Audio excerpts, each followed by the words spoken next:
Bueno, ante todo, muchísimas gracias a la Fundación Libertad por invitarme. Muchas gracias a todos ustedes por estar acá y permitirme seguir siendo parte de un error tipo 2.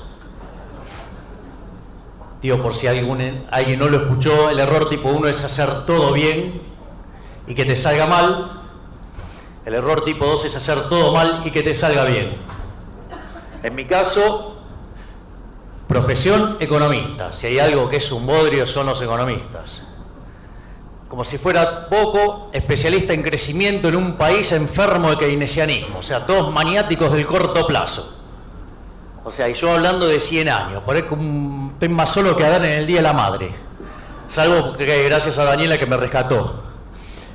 Por otra parte, además, o sea, economista matemático, o sea, ganchos, o sea... De hecho, hay algunos artículos míos que tienen más de 100 y pico de ecuaciones y hasta tienen ecuaciones en las conclusiones. Con lo cual, digamos, si hay algo que no es popular es darle tanta rosca a la matemática. Y como si todo esto fuera poco, soy liberal en un país de zurdo. Con lo cual, muchísimas gracias porque no se puede creer que esto sea cierto.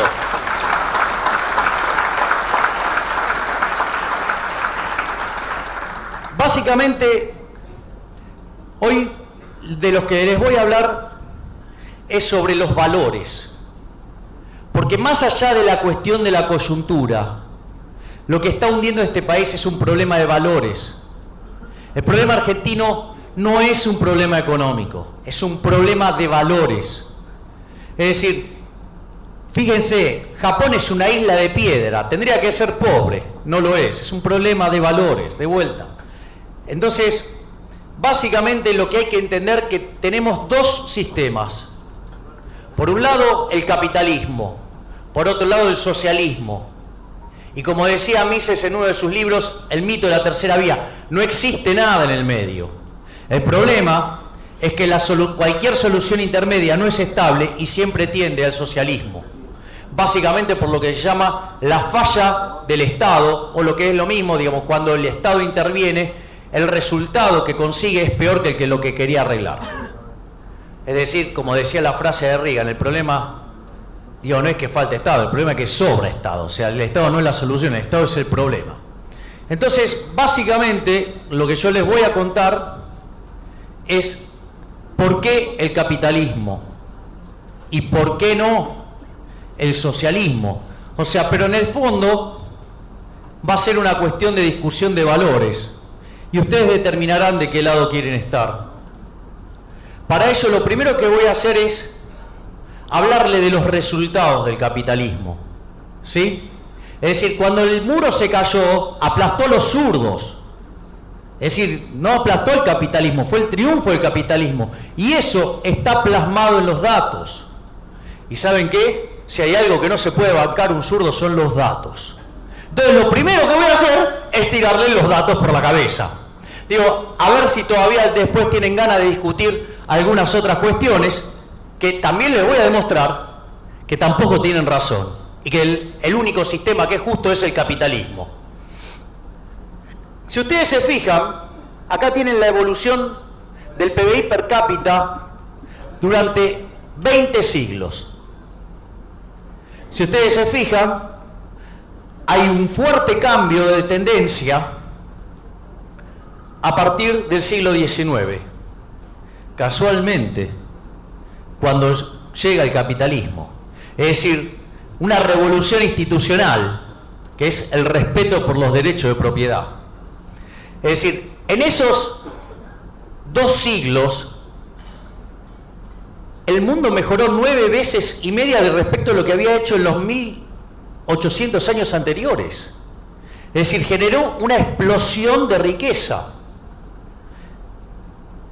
Es más, ustedes acá tienen la evolución del PBI per cápita. Fíjense que entre el año 0 y el 1800 el PBI per cápita crecía a un ritmo del 0,02%.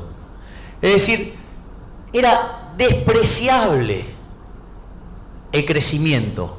Es decir, casi no se notaba. De ahí que, digamos, había tanto respeto, digamos, hacia, por ejemplo, la sabiduría de los mayores, de los padres. ¿Por qué? Porque mañana lo más probable era que era idénticamente igual a lo que había hoy.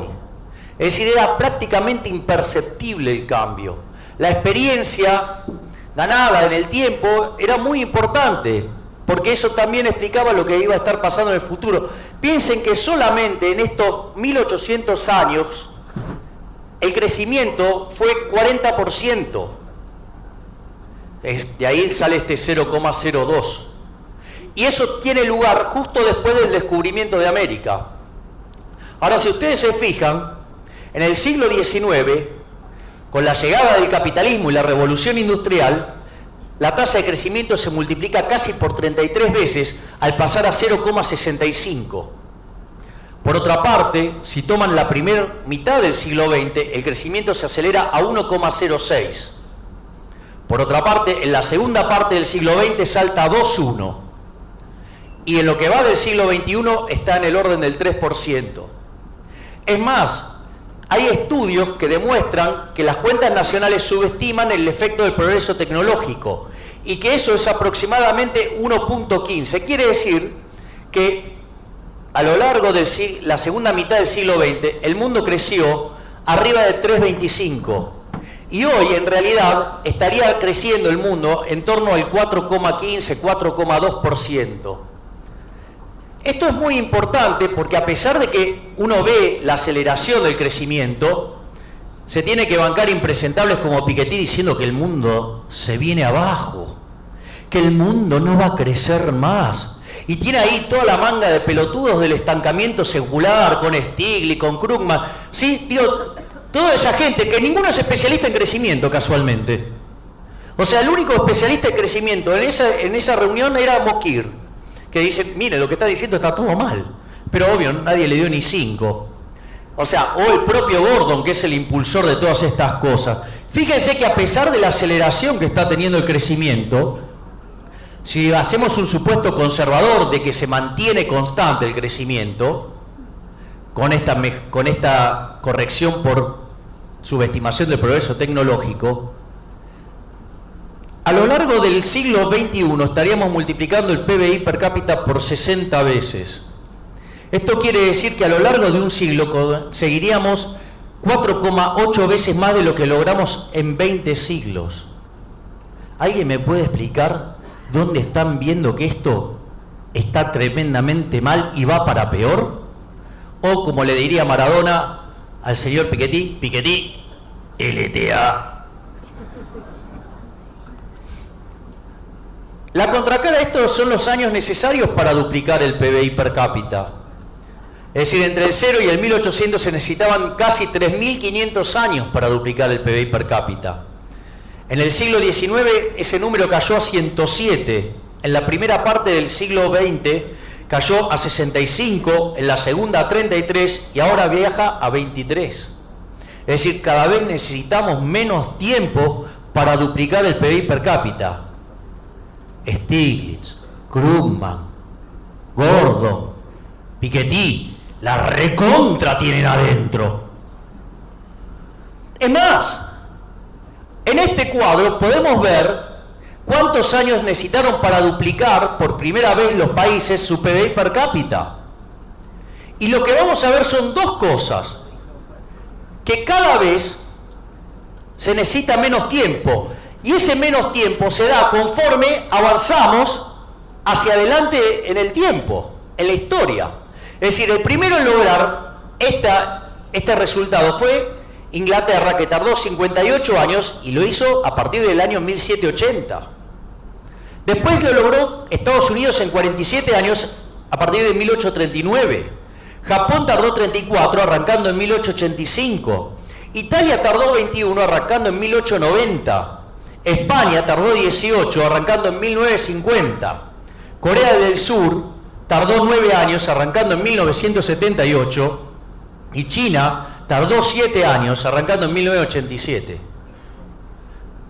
De vuelta, Gordon, Stiglitz, Krugman, Piketty, la recontra tienen adentro. Y la contracara de esto ha sido una tremenda caída en el nivel de pobreza en el mundo. habrán escuchado cientos de veces a más de un salame diciendo no, porque lo que hay que explicar es la pobreza. No, la condición natural del hombre es la pobreza. Durante casi toda su historia el hombre vivió en la pobreza. De hecho, en el año 1800, en el 1810 de hecho la población en el mundo era 1.000 millones de habitantes. Y el 95% de las personas vivían con menos del equivalente de $1 diario. Hoy ese número es menos del 5%. Si me quieren decir qué cosas están viendo los señores Gordon, Krugman, Stiglitz, Piketty y toda esa horda de impresentables, ¿no será que son personas que hacen muy buenos negocios con las basuras de los políticos? Que vendiendo sus recetas inmundas les va tan bien. Digo, no tengo duda que eso es el caso de Stiglitz, ¿no? Pero digo, de los otros no sé. Entonces, ¿cuáles son entonces los resultados de la libertad? Aquellos países que son más libres crecen más que el doble. Fíjense, los países libres, el crecimiento del PBI per cápita es 3,63 contra 1,52. Es decir, eso puesto en una dinámica larga es un número gigante. Gigante. Es más, habrán escuchado alguna vez que yo soy partidario de eliminar el Banco Central. Y esto es interesante porque hay un estudio que muestra que cuando la tasa de inflación supera el 1,58%, disculpen, el 20% anual, se pierde un 0,58 de crecimiento. Si ustedes toman la historia del Banco Central en la Argentina desde 1935, ¿no? Que le quitamos 13 ceros a la moneda, destrozamos 5 signos monetarios, tuvimos 2 hiperinflaciones, aún sin tener guerra. Si tomamos el efecto de haber tenido Banco Central por su impacto en la tasa de crecimiento, hoy tendríamos un PBI per cápita similar al de Estados Unidos. ¿Me quieren decir a quién favoreció la existencia del Banco Central? Porque está claro que a nosotros no nos favoreció, al que labura no lo favoreció, porque nos hicieron más pobres. Nosotros teníamos un PBI per cápita en la década del 40 que era 97% del de Estados Unidos. A fin del siglo XIX terminamos con el PBI per cápita más alto del mundo cuando aplicamos las ideas de Alberdi. Quiere decir que en realidad este no es un negocio de la gente. Y el principal beneficiario de eso son los parásitos de la corporación política. ¿O a quién creen que beneficia el Banco Central recaudando impuesto inflacionario? Naturalmente, aquellos países, sí, que son más libres, son más ricos. Entonces digo, más allá de esta relación estadística que es bastante sólida, uno debería preguntarse de cuánto estamos hablando, ¿no? Digo, por no sea cosa que digamos estemos jugando con las escalas. Entonces, acá tenemos los datos. Los datos dicen que aquellos países que son más libres son 8 veces más ricos que los países reprimidos.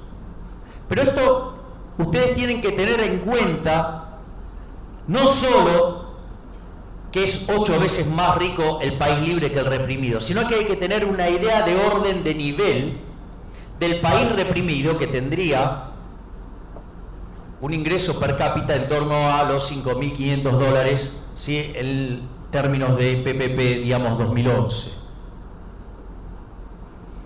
¿Por qué es importante?